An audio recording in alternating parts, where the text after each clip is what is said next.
ಕರಗ ಮಹೋತ್ಸವಕ್ಕೆ ಹಣವನ್ನ ಬಿಡುಗಡೆ ಮಾಡುವುದಕ್ಕೆ ಹಿಂದೇಟು ಯಾಕೆ? ಅಲ್ಲಿ ಪ್ರಶ್ನೆ ಉದ್ಭವ ಆಗೋದು, ಸರ್ಕಾರದ ಬೊಕ್ಕಸದಲ್ಲಿ ಹಣ ಇಲ್ವಾ ಅಂತ. ಹಣ ಬಿಡುಗಡೆ ಮಾಡಲಾಗಿದೆ ಅನ್ನುವಂಥ ಮಾಹಿತಿ ಸಿಗ್ತಾ ಇದೆ. ಈಗಾಗಲೇ ಸಚಿವರು ಆಗಮಿಸುತ್ತಿದ್ದಾರೆ, ಮುಜರಾಯಿ ಸಚಿವರು ಕೂಡ ಬಂದಿದ್ರಂತೆ, ಸಿದ್ದರಾಮಯ್ಯ ಕೂಡ ಆಗಮಿಸಿದ್ದಾರೆ. ಅಂತಿಮ ಎಲ್ಲಾ ತರಹದ ಸಿದ್ಧತೆಯನ್ನ ಮಾಡಿಕೊಳ್ಳಲಾಗಿದೆ.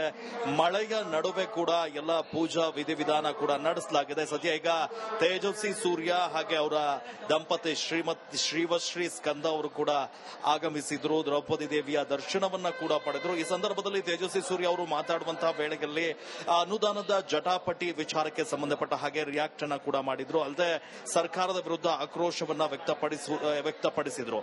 ಮುಖ್ಯವಾಗಿ ಕರಗವನ್ನ ನಡೆಸಲು ಹಣ ಬಿಡುಗಡೆ ಮಾಡ್ತಾ ಇಲ್ಲ ಈ ಸರ್ಕಾರ. ಚರ್ಚ್ ಹಾಗೆ ಮಸೀದಿಗೆ ಈ ಫಂಡ್ ಅನ್ನ ಕೊಡ್ತಾರೆ, ಹಿಂದೂ ದೇವಸ್ಥಾನಗಳಿಗೆ ಹಣವನ್ನ ಕೊಡಿ ಅಂತ ಕೂಡ ಹೇಳಿದ್ರು. ಇನ್ನೊಂದು, ಈ ಐತಿಹಾಸಿಕ ಕರಗ ಒಂದು ಉತ್ಸವವನ್ನ ಕಣ್ತುಂಬಿಕೊಳ್ಳಲಿಕ್ಕೆ ಈಗಾಗಲೇ ಸಾಕಷ್ಟು ಜನರು ಆಗಮಿಸಿದ್ದಾರೆ. ರಾಜ್ಯದ ಬೇರೆ ಬೇರೆ ರಾಜ್ಯ ಇರಬಹುದು, ರಾಜ್ಯದ ಬೇರೆ ಬೇರೆ ಭಾಗದಿಂದ ಸಾಕಷ್ಟು ಜನ ಕೂಡ ಆಗಮಿಸಿದ್ದಾರೆ. ಈ ಒಂದು ಜನ ಬರುವಂತ ನೀವು ದೃಶ್ಯದಲ್ಲಿ ಗಮನಿಸ್ತಾ ಇರಬಹುದು. ಅಲ್ಲಿ ರಸ್ತೆಯಲ್ಲಿ ನಡೆದುಕೊಂಡು ಹೋಗ್ಲಿಕ್ಕೆ ಕೂಡ ಜಾಗ ಇಲ್ಲದಂತಹ ಪರಿಸ್ಥಿತಿ ಈಗ ಸದ್ಯ ನಿರ್ಮಾಣವಾಗಿರುವಂತದ್ದು. ಮುಖ್ಯವಾಗಿ ಬೆಂಗಳೂರಿನ ಐತಿಹಾಸಿಕ ಕರಗ ಏನಿದೆ, ಈ ಒಂದು ಕರಗವನ್ನ ನೋಡಬೇಕು ಅನ್ನೋದು ಕೂಡ ಎಲ್ಲರ ಕಾತರ ಆಗಿರುತ್ತೆ.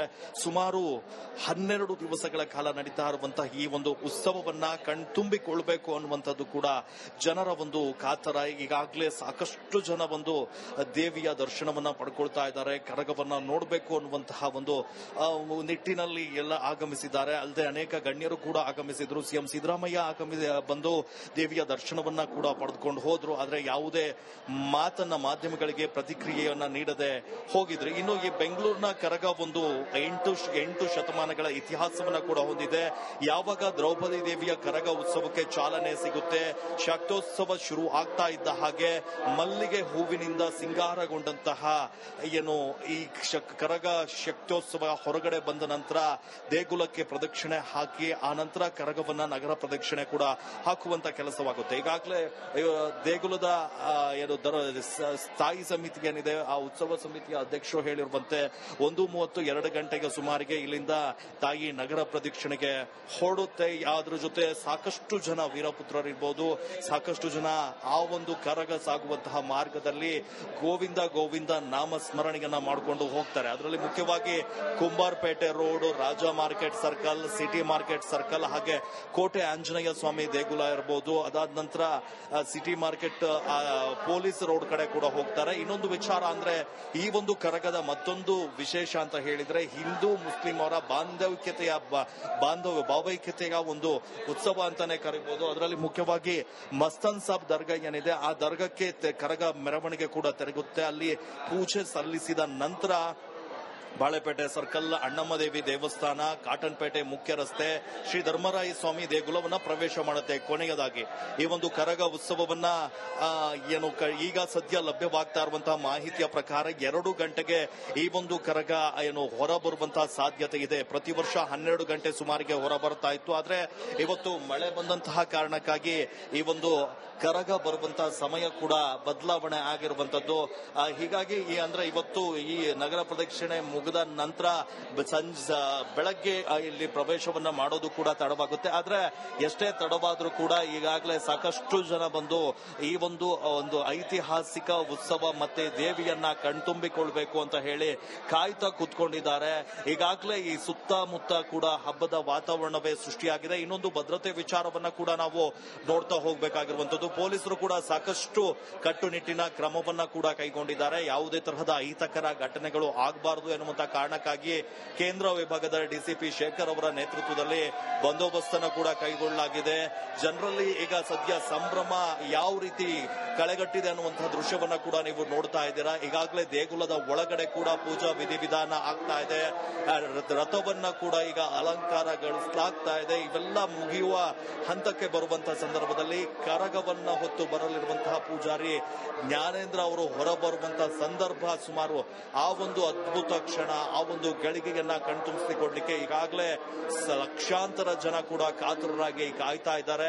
ಇನ್ನೊಂದು ಈ ಒಂದು ಸಂದರ್ಭದಲ್ಲಿ ಯಾವುದೇ ಅಹಿತಕರ ಘಟನೆಗಳು ಆಗಬಾರದು ಎನ್ನುವಂತ ಕಾರಣಕ್ಕಾಗಿ 7 ACP, 20 ಇನ್ಸ್ಪೆಕ್ಟರ್, 30 PSI ಹಾಗೆ 552 ಸಿಬ್ಬಂದಿಯಿಂದ ಭದ್ರತೆ ಕೂಡ ನಿಯೋಜನೆ ಮಾಡಲಾಗಿದೆ. ಇನ್ನೊಂದು ಮುಖ್ಯವಾಗಿ ಈ ಯಾವುದೇ ತರಹದ ಗಲಾಟೆಗಳು ಆಗಬಾರದು ಎನ್ನುವಂಥದ್ದು ಕೂಡ ಪೊಲೀಸರ ಮುನ್ನೆಚ್ಚರಿಕೆ ಆಗಿರುವಂತದ್ದು. ಈಗಾಗಲೇ ಈ ಪೂಜಾ ವಿಧಿವಿಧಾನ ಆದ ನಂತರ ಬೇರೆ ತರಹದ ಯಾವ ತರ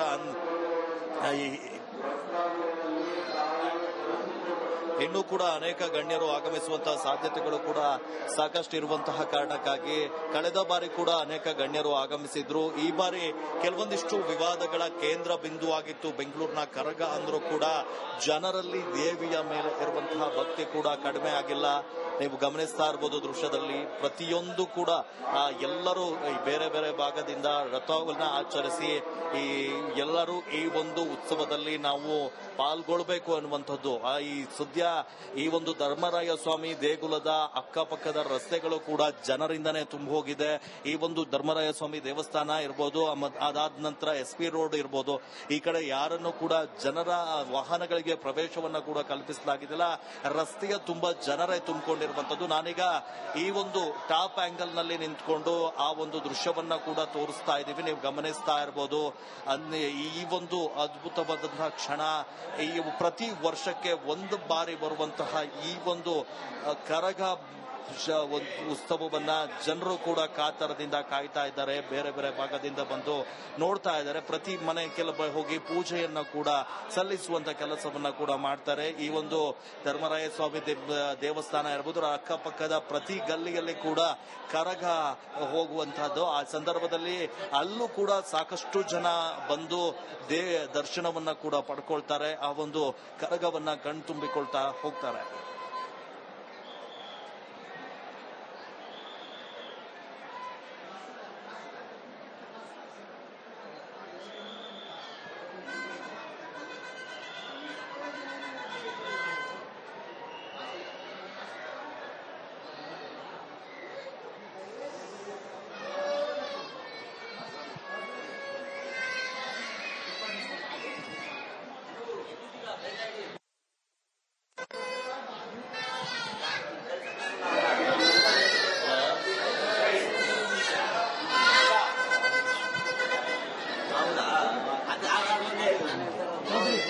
저기 있잖아, 지금.